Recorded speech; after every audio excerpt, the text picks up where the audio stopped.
Hero of Grenfell Tower Brave man catches 4-year-old girl thrown by mum from the 5th floor seconds before flat was engulfed in flames. Terrified child escaped uninjured after the man called Pat caught her like a rugby ball tucked in his chest, but mother is feared to have died. A girl of 4 was saved from the Grenfell Tower inferno when her mum dropped her from their smoke-filled 5th floor flat into the arms of a neighbor. The terrified child escaped uninjured after the man, known only as Pat, caught her like a rugby ball tucked in his chest.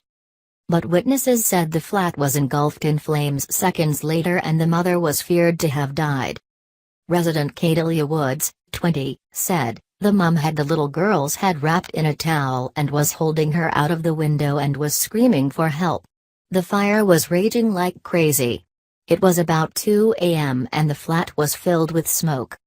My neighbor Pat, who's in his 40s, was calling up to her shouting, 'Drop her, don't worry, I'll catch her.' The mum was screaming, 'No, no, I can't, I can't.' Pat kept reassuring her and then the girl just dropped. Everyone's hearts stopped as she fell. We were all fearing the worst.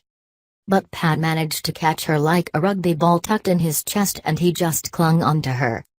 She had a pink dressing gown on and she was just screaming hysterically for her mum. The paramedics were trying to put an oxygen mask on her but she was just screaming and screaming. I don't think her mum survived. When I looked up again the whole floor was on fire." Pat, who lives alone in a low-rise block of flats next to the tower, is thought to be in hospital himself after his heroics.